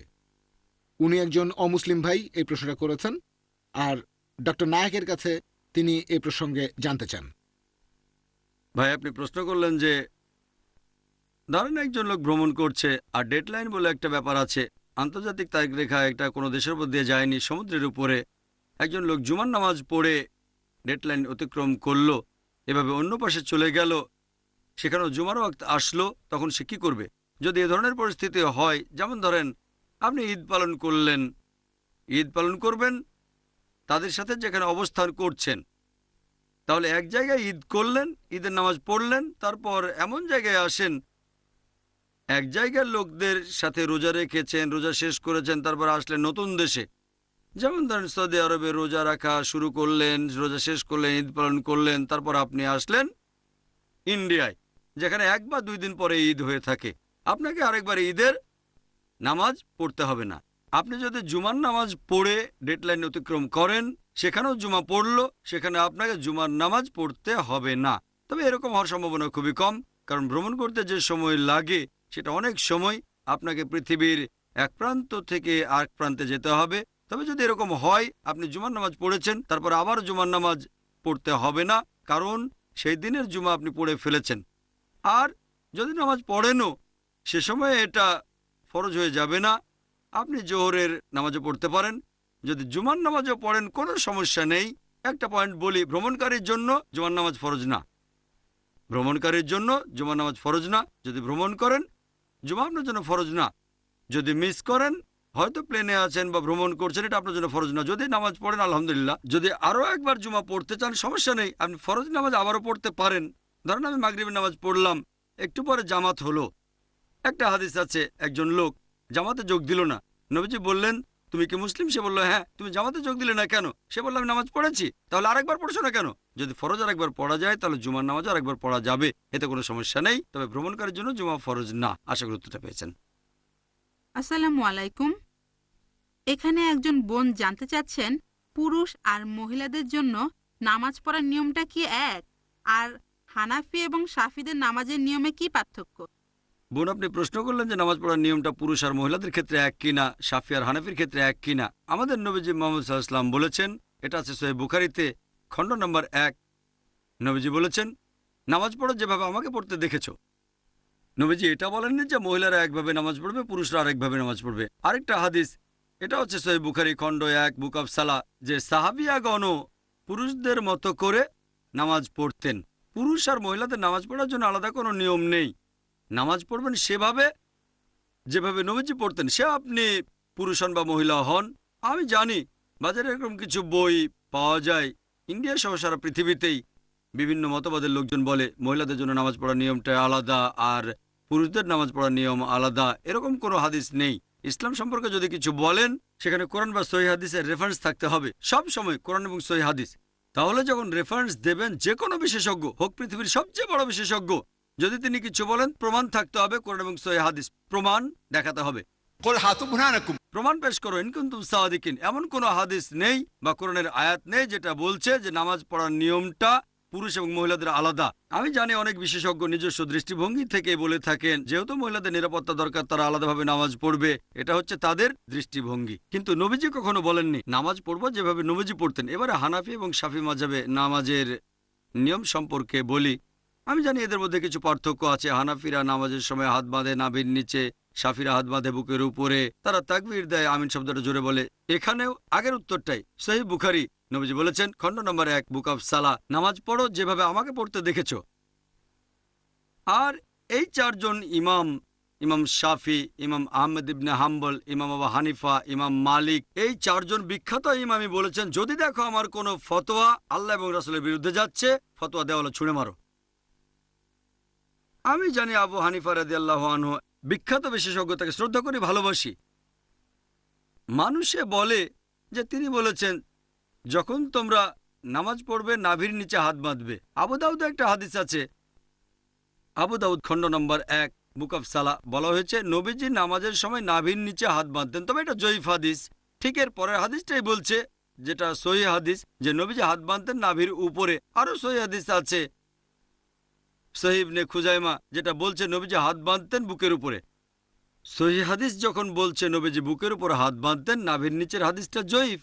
তাহলে নামাজ পড়ার সঠিক নিয়ম বুকের উপর হাত বাঁধা। তার মানে এই না যে ইমাম শাফির সব কথা ঠিক অথবা ইমাম আবু হানিফা তারা দুজনেই শান্তিতে থাকুন তিনি ভুল। এরা সবাই বিখ্যাত বিশেষজ্ঞ, তাদের শ্রদ্ধা করি, তারা মহান আলেম। তবে আমরা বুঝতে পারছি না যে সেই সময়ে সব হাদিসই লিপিবদ্ধ হয়নি। আমাদের নবীজির জীবদ্দশায় কোরআন লিপিবদ্ধ হয়েছিল, এটা নিয়ে কোনো সন্দেহ নেই, নবীজির নিজস্ব তত্ত্বাবধানে। তবে হাদিস লিপিবদ্ধ করা হয়েছে নবীজির ইন্তেকালের 50 বছর পর, 100 বছর পর বা 150 বছর পরে। এই বিশেষজ্ঞগণ অনেক আগে এসেছেন। আর যেহেতু তাদের কাছে সবগুলো সহিহ হাদিস ছিল না, তারা তখন যে ফতোয়া দিয়েছেন সেগুলো তাদের তখনকার জ্ঞানের ভিত্তিতে। আমি বলবো না ইমাম আবু হানিফা রাদিয়াল্লাহু আনহু ভুল করেছেন, আমি বলবো এই সহিহ হাদিসটা ওনার কাছে পৌঁছায়নি। হতে পারে যে জয়ীফ হাদিসটা তার কাছে পৌঁছেছিল আর সেজন্য তিনি বলেছেন হাত বাঁধবে নাভির নিচে। সহিহ হাদিস হয়তো ইমাম শাফির কাছে পৌঁছেছিল, তিনি বললেন হাত বাঁধবে বুকের উপরে। আবারও সহিহ বুখারী বলছে খণ্ড নম্বর 1 বুক অফ সালাহ যে তাকবীর দিতে হবে। তাকবীর নবীজি বলেছেন, এমন না যে ইমাম শাফি বলেছেন তাই আমি এটা মেনে চলছি, কারণ আমার নবীজি বলেছেন। তারপর অজুর বেলায় কোরআনের একটা আয়াত আছে সূরা মাইদা অধ্যায় নম্বর 5, বলা হয়েছে কোনো মহিলাকে স্পর্শ করলে অজু ভেঙে যায়। আরবি শব্দটা মাসা, মূল শব্দ লামাসা, মানে স্পর্শ করা। ইমাম শাফি রাদিয়াল্লাহু আনহুর মতে তিনি বলেছেন কোনো মহিলাকে স্পর্শ করলে অজু ভেঙে যায়। ইমাম আবু হানিফা বলেছেন যদি কোনো মহিলাকে স্পর্শ করে কোনো পুরুষ অজু অবস্থায় তাহলে অজু ভাঙে না। এখন কোরআনের আরবি শব্দটা হচ্ছে লামাসা, মহিলাকে স্পর্শ করলে অজু ভেঙে যায়। তবে মাসা শব্দটার অর্থ দুটো, একটা হচ্ছে সহবাস করা, আরেকটা হচ্ছে স্পর্শ করা। ইমাম শাফি রাদিয়াল্লাহু আনহু তিনি বলেছেন এটা স্পর্শ করা। ইমাম আবু হানিফা তিনি ধরে নিয়েছেন সহবাস করা। এখানে তাদের মতটা আলাদা। তবে যদি সুন্নান আবু দাউদ পড়েন খণ্ড নম্বর 1, এখানে বলা হয়েছে যে হযরত আয়েশা রাদিয়াল্লাহু আনহা নবীজি অজু থাকা অবস্থায় তাকে চুমু দিলেন, তারপর নবীজি আবার অজু না করে নামাজ পড়তে চলে গেলেন। আরেকটা হাদিস আছে সহিহ বুখারীতে, বুক অফ সালাহ খণ্ড নম্বর 1, হযরত আয়েশা ঘুমাচ্ছিলেন, নবীজি তার পা সরিয়ে নামাজ পড়লেন। এটাই প্রমাণ করে যে স্পর্শ করলে অজু ভেঙে যায় না। এখানে আবু হানিফা রাদিয়াল্লাহু আনহু ঠিক বলেছেন, আর ইমাম শাফি আমি বলবো না তিনি ভুল করেছেন ইচ্ছাকৃতভাবে, হাদিসটা ওনার কাছে পৌঁছায়নি। সবাই বিখ্যাত বিশেষজ্ঞ, আর তারা বলেছেন দেখো যদি আমার কোনো ফতোয়া আল্লাহ এবং রাসূলের বিরুদ্ধে যাচ্ছে তোমরা আমার ফতোয়া দেওয়ালে ছুঁড়ে মারো। আমি তাই বলবো, আমি একজন পাক্কা হানাফি। আমি ডক্টর জাকির নায়েক একজন পাক্কা হানাফি। কেন? আবু হানিফা ফতোয়া দিয়েছেন নাভির নিচে হাত বাঁধবে নামাজ পড়ার সময়, কিন্তু সহিহ হাদিস বলছে বুকের উপরে। তাই আমি নামাজের সময় হাত বাঁধি বুকের উপরে, আমি একজন পাক্কা হানাফি। ইমাম শাফি বলেছেন যদি দেখো আমার কোনো ফতোয়া আল্লাহ এবং রাসূলের বিরুদ্ধে যাচ্ছে সেটা দেওয়ালে ছুঁড়ে মারো। ইমাম শাফি বলেছেন অজু অবস্থায় কোনো মহিলাকে স্পর্শ করলে অজু ভেঙে যায়, কিন্তু সহিহ হাদিস বলছে অজু ভেঙে যায় না। তাহলে কোনো মহিলাকে অনিচ্ছাকৃতভাবে স্পর্শ করলে অজু ভেঙে যায় না। যেহেতু আমি ইমাম শাফির ফতোয়া দেওয়ালে ছুঁড়ে মেরেছি, তিনিই বলেছেন আমি একজন পাক্কা শাফি। আমি পাক্কা হানাফি, পাক্কা শাফি, আমি পাক্কা হামলি, এছাড়া পাক্কা মালিকি। পাক্কা মানে খাঁটি, আমি মেনে চলি 100%, অন্যরা মানে হয়তো 80 বা 90%, অথবা আবু হানিফার 60%। আমি পুরোপুরি মেনে চলি।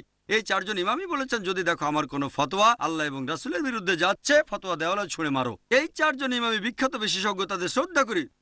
তবে আমাদের বুঝতে হবে সব হাদিস তখনও লিপিবদ্ধ হয়নি। এখন সবকিছু আমাদের হাতের নাগালে, সিডি রোমে পাবেন, বইয়ে পাবেন, অ্যাভেলেবল। তখনকার দিনে ছিল পর্যাপ্ত তথ্যের অভাব। যেমন ধরেন আমার ভাই একজন ডাক্তার, আর কোপার্নিকাস একজন বিখ্যাত বিজ্ঞানী ছিলেন।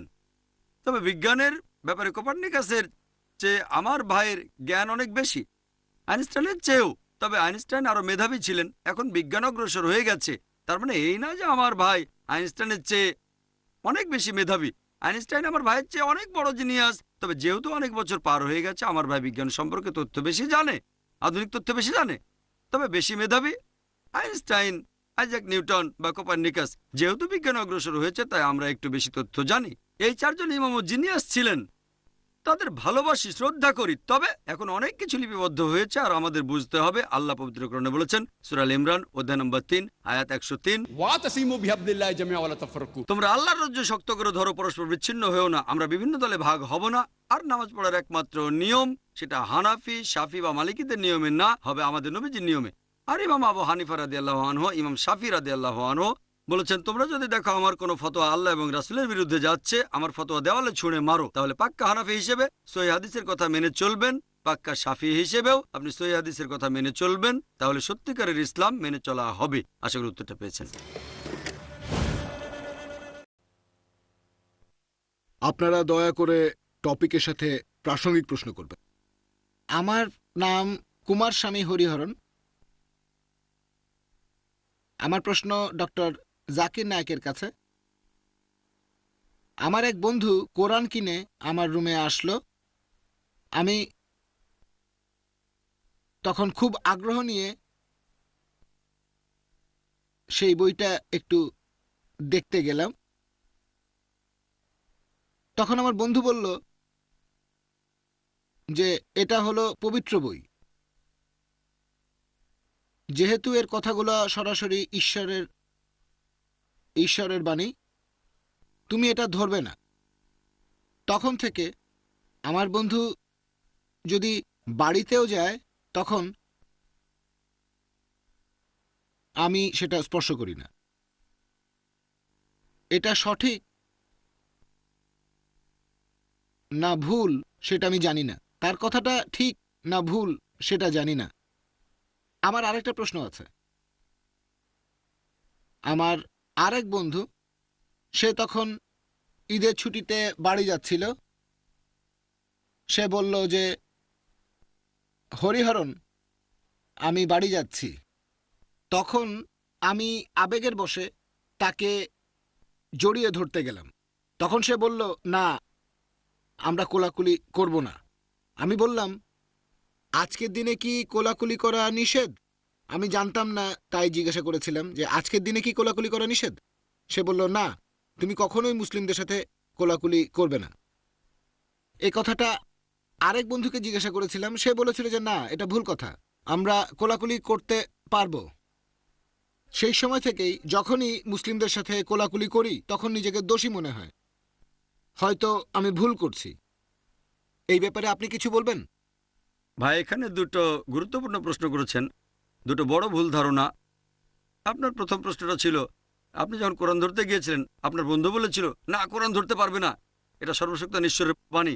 এখন এটা কি সঠিক যে অমুসলিমরা কোরআন ধরতে পারবে না? এ ব্যাপারে একটা ভুল ধারণা আছে। এই কনফারেন্সটা শুধু অমুসলিমদের জন্যই না, এটা আগে বলেছি, এটা মুসলিমদের জন্য। অনেক মুসলিমের মধ্যে একটা ভুল ধারণা আছে যে অমুসলিমরা কোরআন ধরতে পারবে না। এই ভুল ধারণার কারণ হলো পবিত্র কোরআনের একটা আয়াত, সূরা ওয়াকিয়া অধ্যায় নম্বর 56 আয়াত 77 থেকে 80 বলা হয়েছে, এই কোরআন অবতীর্ণ করেছেন আল্লাহ সুবহানাহু ওয়া তাআলা, এটা কেউ স্পর্শ করবে না তারা ব্যতীত যারা পূত পবিত্র। কোরআনের এই আয়াতের উপর ভিত্তি করে অনেকে মনে করে মুসলিমরা পবিত্র আর অমুসলিমরা অপবিত্র, তারা ধরতে পারবে না। এখানে আপনাকে বুঝতে হবে নজুলে কোরআন এই আয়াতটা কখন নাজিল হয়েছিল। কোরআনের এই আয়াত নাজিল হয়েছিল যখন অনেক অমুসলিম এভাবে বলতো যে নবীজি মুহাম্মদ সাল্লাল্লাহু আলাইহি ওয়াসাল্লাম নওয়াজুবিল্লাহ তিনি এই কিতাব পেয়েছেন শয়তানের কাছ থেকে। তখন এই আয়াতটা নাজিল হলো, কেউ এটা স্পর্শ করবে না তারা ব্যতীত যারা পূত পবিত্র। এই সেই কোরআন যেটা আছে লোহে মেহফুজে। যদি তাফসীর ইবনে কাসির পড়েন সেখানে ব্যাখ্যা দেওয়া হয়েছে যে এখানে লোহে মেহফুজের কথা বলা হয়েছে। সাত আসমানের উপর যে কোরআন সেটা কেউ স্পর্শ করবে না শুধু ফেরেশতাগণ ছাড়া।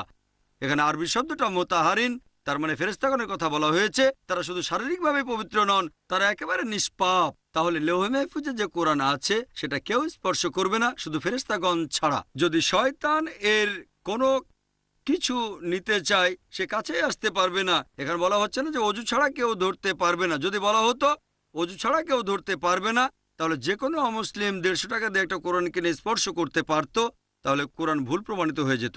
কোরআনকে ভুল বলতো সবাই। এখানে অজুর কথা বলা হয়নি, বলা হয়েছে লোহে মেহফুজের কথা কেউ স্পর্শ করবে না, মানুষও করতে পারবে না শুধু ফেরেশতাগণ বাদে। আর আপনাদের সবাইকে বলবো, অমুসলিমদের যেটা উপহার দিতে পারেন সবচেয়ে সেরা, সেটা হচ্ছে আল্লাহ তাআলার বাণী। আমার লেকচার মূল্যহীন, আসল কথাগুলো তো আছে আল্লাহ তাআলার এই সর্বশেষ আসমানি কিতাবে। আমরা কোরআনের এই জ্ঞানটাকে প্রচার করব। এখানে অনেকে হয়তো বলবে, ভাই জাকির ঠিক আছে, শুধু অনুবাদটা দেন, আরবিটা না। আমি বলবো আচ্ছা ঠিক আছে, না দেওয়ার চেয়ে অন্তত অনুবাদটা দেন। তবে আমার মতে আরবিটাও দেওয়া উচিত। কেন? কারণ অনুবাদ করার সময় মানুষের ভুল হতে পারে, তখন বলা হবে যে সেই ভুল করেছেন আল্লাহ সুবহানাহু ওয়া তাআলা, যেটা আসলে ঠিক কথা না। যেমন ধরেন উর্দু একটা অনুবাদে আছে যে সূরা লুকমান অধ্যায় 31 আয়াত 34, আল্লাহ ছাড়া কেউ জানে না মাতৃগর্ভে সন্তানের লিঙ্গ কি হবে। আধুনিক বিজ্ঞান সম্পর্কে খবর রাখা যে কোনো মানুষই জানেন, এখন আল্ট্রাসোনোগ্রাফির মাধ্যমে আমরা আগেই সন্তানের লিঙ্গ জানতে পারি। ডাক্তার হিসেবে আমিও এটা জানি। অনুবাদটা ভুল, কোরআনে লিঙ্গ শব্দটা নেই। কোরআন বলছে আল্লাহ ছাড়া কেউ জানে না যে মাতৃগর্ভে কি আছে, সন্তানের প্রকৃতির কথা বলছে, যে ভালো হবে না খারাপ হবে, সমাজের জন্য উপকারী হবে না ক্ষতিকর হবে, সে জান্নাতে যাবে না জাহান্নামে যাবে, বেহেশতে না দোজখে, কেউ জানে না। বিজ্ঞানের সবচেয়ে আধুনিক যন্ত্রপাতি দিয়ে এগুলো জানা যাবে না।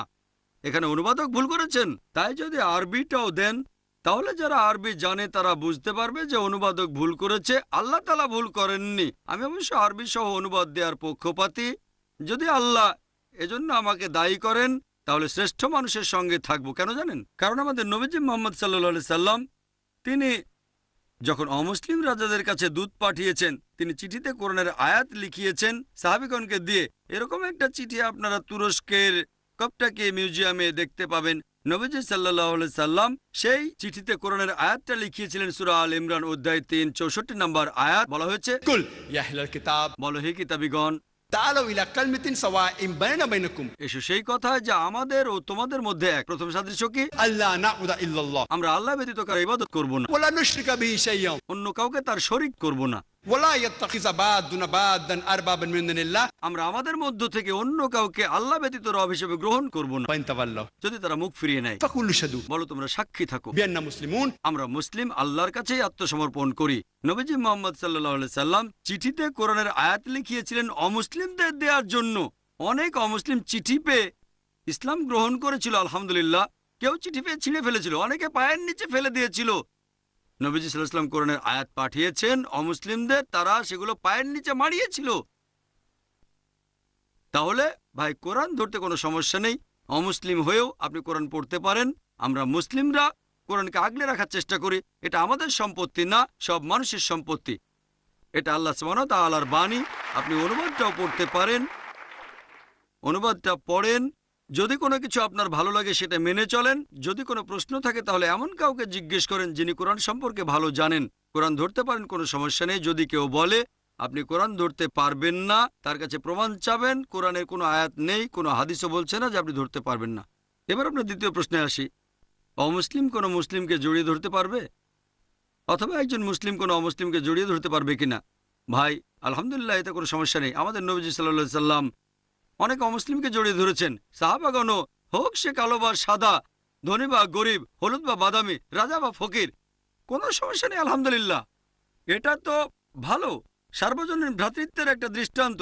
জড়িয়ে ধরতে কোনো সমস্যা নেই। আপনি জড়িয়ে ধরতে পারেন, একজন মুসলিমও আপনাকে জড়িয়ে ধরতে পারেন, আপনিও একজন মুসলিমকে জড়িয়ে ধরতে পারেন। কোরআনের কোনো আয়াত বা কোনো হাদিসই বলছে না যে মুসলিম আর অমুসলিমের কোলাকুলি নিষেধ। এটা ভুল ধারণা। আপনার মুসলিম বন্ধু, তার ইসলাম সম্পর্কে ভালো জ্ঞান নেই, সেটা না জেনে বলেছে। ইসলাম অনুযায়ী অবশ্যই জড়িয়ে ধরতে পারেন, এতে কোনো সমস্যা নেই। ধন্যবাদ স্যার। ভাই হরিহরণ, আপনি একটু স্টেজে আসেন। ডক্টর জাকির নায়েক আপনাকে কোরআনের অনুবাদ উপহার দেবেন। আপনি এখন বলতে পারেন জাকির নায়েক নিজেই আমাকে অনুবাদ সহ কোরআন দিয়েছেন।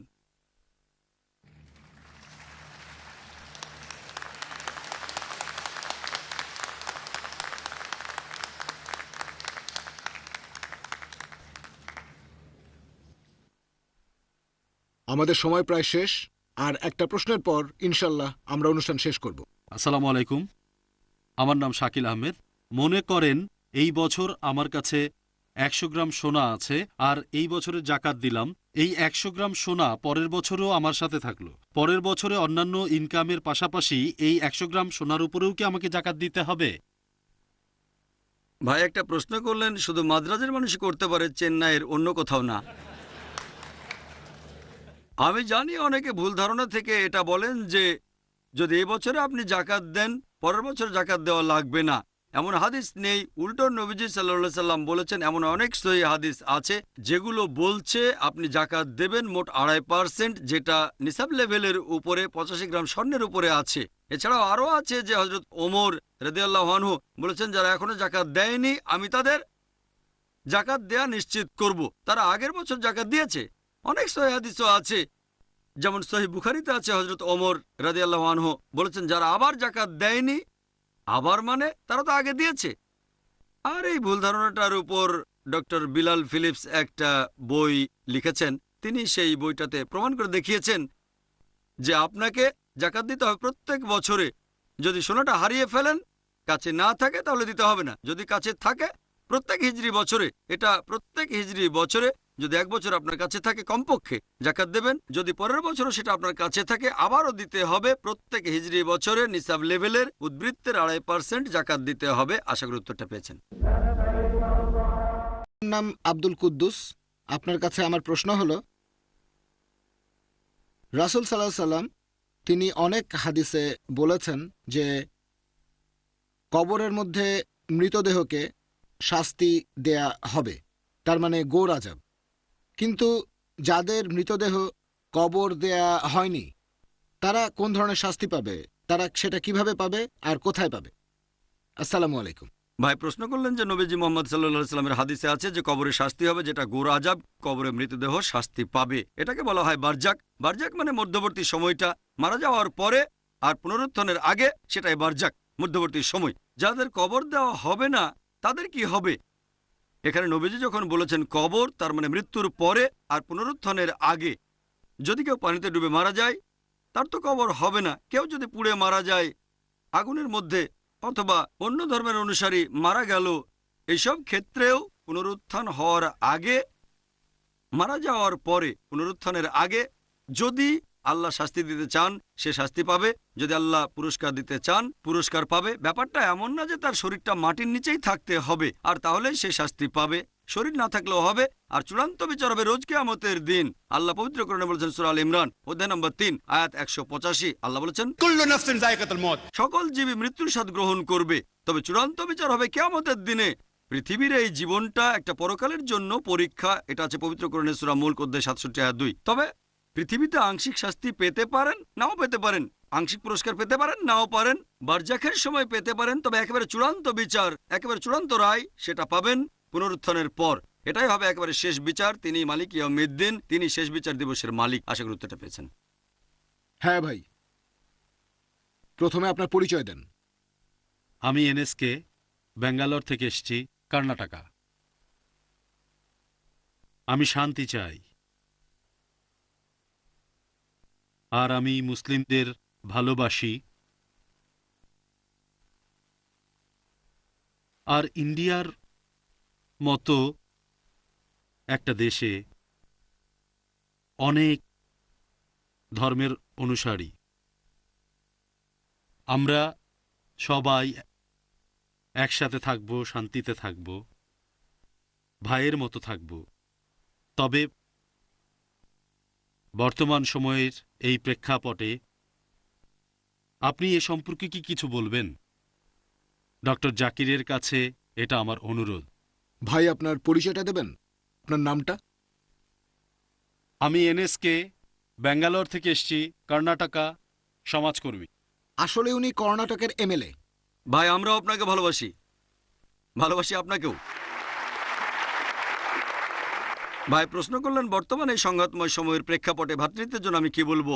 আমার লেকচারের শুরুতে আমি বলেছিলাম বেশ কয়েকটা পয়েন্টের কথা, যে ইসলাম মানে মানুষের জন্য শান্তি। ইসলাম হচ্ছে সার্বজনীন ভ্রাতৃত্বের ধর্ম। আমরা মানি যে সব মানুষ একে অন্যের ভাই। ইসলাম ধর্মে সব মানুষই একে অন্যের ভাই, হোক সেই মানুষটা কালো বা সাদা, ধনী বা গরিব, হোক তার জন্ম হিন্দু বা খ্রিস্টান পরিবারে, আমরা সবাই একে অন্যের ভাই। মুসলিমরা বিশ্বাসের ক্ষেত্রে ভাই ভাই, তবে সব মানুষই ভাই ভাই। আর এই ভ্রাতৃত্বের জন্য আগেও বলেছি যে সবচেয়ে সেরা যে ফর্মুলাটা, যেটার মাধ্যমে পৃথিবীর সব মানুষ একতাবদ্ধ হতে পারি, যদি মেনে নেই যে আমাদের স্রষ্টা, আমাদের প্রভু, আমাদের ঈশ্বর মাত্র একজন। আর এই কথাটা শুধু কোরআনেই বলা হয়নি, পৃথিবীর প্রধান সব ধর্মগ্রন্থে এটা বলা আছে।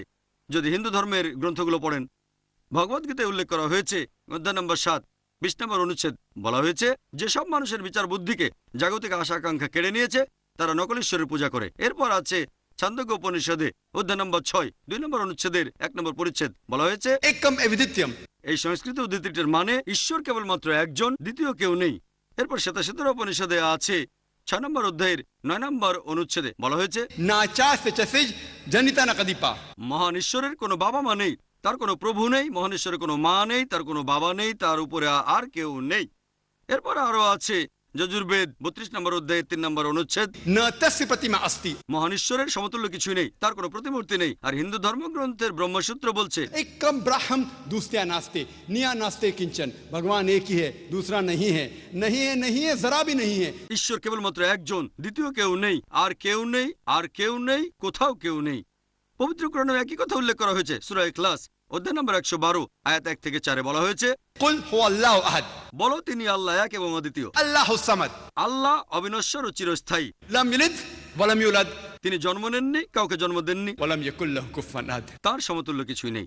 ভাই এই কথাটা খ্রিস্টান ধর্মে বলা হয়েছে, আমি বাইবেল থেকে উদ্ধৃতি দিতে পারি, শিখ ধর্মগ্রন্থ থেকে উদ্ধৃতি দিতে পারি। সব ধর্মগ্রন্থে বলছে ঈশ্বর একজন, ঈশ্বরের কোনো প্রতিমূর্তি নেই, শুধুমাত্র তার ইবাদত করব, তার কোনো ছেলে নেই, ঈশ্বরের কোনো মা নেই, তার কোনো বাবা নেই। যদি সব মানুষ এটা বুঝতে পারে আমাদের ঈশ্বর, আমাদের স্রষ্টা একজন, তাহলে সত্যিকারের ভ্রাতৃত্ব অর্জন করব। এছাড়া অন্য কোনো ফর্মুলা নেই। আমি আগে আমার লেকচারে বলেছি, আর কারিও তেলাওয়াত করেছিলেন সূরা হুজুরাত অধ্যায় 49 আয়াত 13 বলা হয়েছে या अय्युहा अन्नासु इन्ना खलकनाकुम मिन ज़करिन व उनसा व जअलनाकुम शुऊबा व क़बाइला लितारफू इन्ना अक्रमकुम इनदाल्लाहि अत्क़ाकुम इन्नल्लाहा अलीमुन खबीर। যার মানে হে মানুষ জাতি, আমি তোমাদের সৃষ্টি করেছি একজোড়া পুরুষ ও নারী হতে, তারপর বিভিন্ন জাতীয় গোত্রে বিভক্ত করেছি, যাতে করে একে অন্যের সাথে পরিচিত হতে পারো। এমন না যে একে অন্যকে ঘৃণা করবে। আর আল্লাহর কাছে সবচেয়ে মর্যাদা সম্পন্ন সেই ব্যক্তি যে ব্যক্তির রয়েছে তাকওয়া। বিচার করার মানদণ্ডটা সেটা লিঙ্গ না, গায়ের রং না, এটা গোত্র না, ধন সম্পদ না, মানদণ্ডটা আল্লাহকে মানা, এটা ধার্মিকতা, এটা ন্যায়নিষ্ঠতা। তাহলে সবাইকে বুঝতে হবে যে আমাদের পূর্বপুরুষ এক, আমরা সবাই একে অন্যের ভাই। এখন কি করব? আমরা অন্য ধর্মগ্রন্থগুলো পড়ে দেখব, সাদৃশ্যগুলো মেনে নেব। আর পবিত্র কোরআন বলছে, সূরা আল ইমরান অধ্যায় নম্বর 3 আয়াত 64 বলা হয়েছে, تعالوا إلى كلمة سواء بيننا وبينكم এসো সেই কথায় যা আমাদের ও তোমাদের মধ্যে এক। প্রথম সাদৃশ্যটা কি? ألا نعبد إلا الله। আমরা আল্লাহ ব্যতীত কারো ইবাদত করব না। আশা করি উত্তরটা পেয়েছেন।